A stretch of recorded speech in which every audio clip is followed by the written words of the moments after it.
বুয়েটের এক ছাত্রীকে ধর্ষণের অভিযোগে সহপাঠী শ্রীকান্ত রায়কে আটক করেছে চকবাজার থানা পুলিশ। এরই মধ্যে অভিযুক্তকে বহিষ্কারও করেছে বিশ্ববিদ্যালয় প্রশাসন। এর আগে মঙ্গলবার রাতে ধর্ষণের বিচার দাবিতে উত্তাল হয়ে ওঠে বাংলাদেশ প্রকৌশল বিশ্ববিদ্যালয় ক্যাম্পাস। পরে রাতেই অভিযুক্ত শিক্ষার্থীকে বহিষ্কার ও মামলা করার সিদ্ধান্ত নেয় বিশ্ববিদ্যালয় প্রশাসন। বুয়েটের ছাত্র কল্যাণ পরিচালক অধ্যাপক এ.কে.এম. মাসুদ জানান, ইলেকট্রিক্যাল অ্যান্ড ইলেকট্রনিক ইঞ্জিনিয়ারিং বিভাগের ২১তম ব্যাচের শিক্ষার্থী শ্রীকান্ত রায়কে সাময়িকভাবে বহিষ্কার করা হয়েছে। আগে যেমনটি জানিয়েছি, বুয়েটের এক ছাত্রীকে ধর্ষণের অভিযোগে সহপাঠী শ্রীকান্ত রায়কে আটক করেছে চকবাজার থানা পুলিশ। এরই মধ্যে অভিযুক্তকে বহিষ্কার করেছে বিশ্ববিদ্যালয় প্রশাসন। এ নিয়ে বিস্তারিত জানাতে বুয়েট ক্যাম্পাস থেকে আমাদের সঙ্গে যোগ দিয়েছেন সহকর্মী বনি ইবনে কামাল।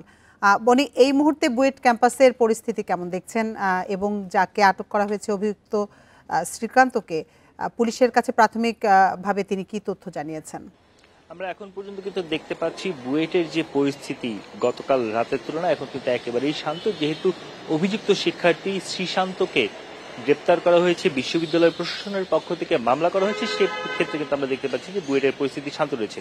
পাশাপাশি একটু জানিয়ে রাখতে চাই, বুয়েটের দুটি ব্যাচের আজকে মিড টার্ম পরীক্ষা ছিল, যে দুটি মিড টার্ম পরীক্ষা আজকে স্থগিত রাখা হয়েছে গতকালকের আন্দোলনের কারণে, এবং শনিবার থেকে আবার রেগুলার যে কার্যক্রম সেই রেগুলার কার্যক্রম কিন্তু চালু হবে। আমরা একটু আপনাকে ব্যাকগ্রাউন্ডটা জানিয়ে রাখতে চাই। এই যে শিক্ষার্থী শ্রীশান্ত, তিনি রেডডিট নামক একটি ওয়েবসাইটে একটি সোশ্যাল মিডিয়া ব্যবহার করেন এবং সেইখানেই তিনি আসলে একজন ছাত্রীকে জোরপূর্বক যে ধর্ষণ, সেই ধর্ষণের ঘটনাটি শেয়ার করেন এবং তারই প্রেক্ষিতে কিন্তু সেই জিনিসগুলোকে সেই হলেরই, যে হলে শ্রীশান্ত থাকতেন, সেই হলের অন্যান্য শিক্ষার্থীরা এক প্রকার ইনভেস্টিগেশন করেই তথ্য বের করে এবং বের করে জানতে পারে যে এই অভিযুক্তই হচ্ছে, বা এই যে রেডডিটে যিনি স্ট্যাটাসটি দিয়েছেন তিনি হচ্ছেন শ্রীশান্ত।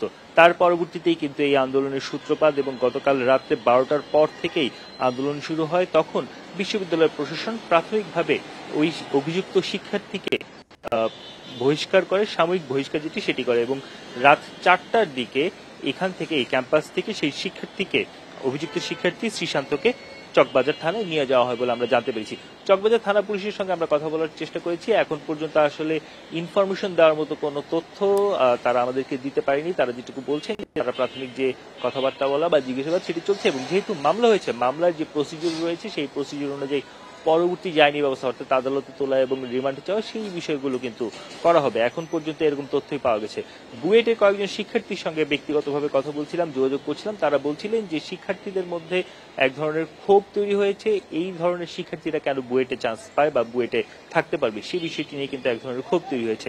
এখন বুয়েটের যে শিক্ষার্থী, তাদের মূল চাওয়া এই যে শ্রীশান্ত রায়, তাকে যেন স্থায়ী বহিষ্কারাদেশ করা হয় বা তাকে স্থায়ীভাবে বহিষ্কার করা হয় বুয়েটের কাছে। এখন বুয়েট কর্তৃপক্ষের কাছে তাদের চাওয়া এটা, এবং সেই বিষয়টি নিয়ে আজকে বা আগামীকালকের মধ্যে বুয়েট কর্তৃপক্ষ একটি সিদ্ধান্তে পৌঁছাবে। বুয়েটের উপাচার্যের সঙ্গে কথা বলে সেই সিদ্ধান্ত নেওয়া হবে বলে কিন্তু আমরা এখন পর্যন্ত জানতে পেরেছি। অর্থাৎ শ্রীশান্তকে খুব দ্রুতই সম্ভবত স্থায়ী যে বহিষ্কারের বিষয়টি সেটি কিন্তু করা হতে যাচ্ছে। আমরা শ্রীশান্তর যে রেডডিট যে ওয়েবসাইটে তার যে প্রোফাইলটি রয়েছে উইকলি সার্ভিস নামে, সেই প্রোফাইলটি আমরা ঘেটে দেখছিলাম, এবং সেই প্রোফাইল আমরা দেখছিলাম শুধুমাত্র যে নারীদের প্রতি বিদ্বেষের বিষয়টি তেমনটি কিন্তু নয়, নারীদের বিভিন্ন ভাবে নিচু করা, হেনস্থা করার যে কথাবার্তা সেগুলো রয়েছে, বিশেষ করে মুসলিম বিদ্বেষ যে বিষয়টি সেটিও কিন্তু রয়েছে। আমরা রেডডিটের যে সাইটটি আছে সেখানে গিয়ে কিন্তু আমরা এই তথ্য প্রমাণগুলো পেয়েছি।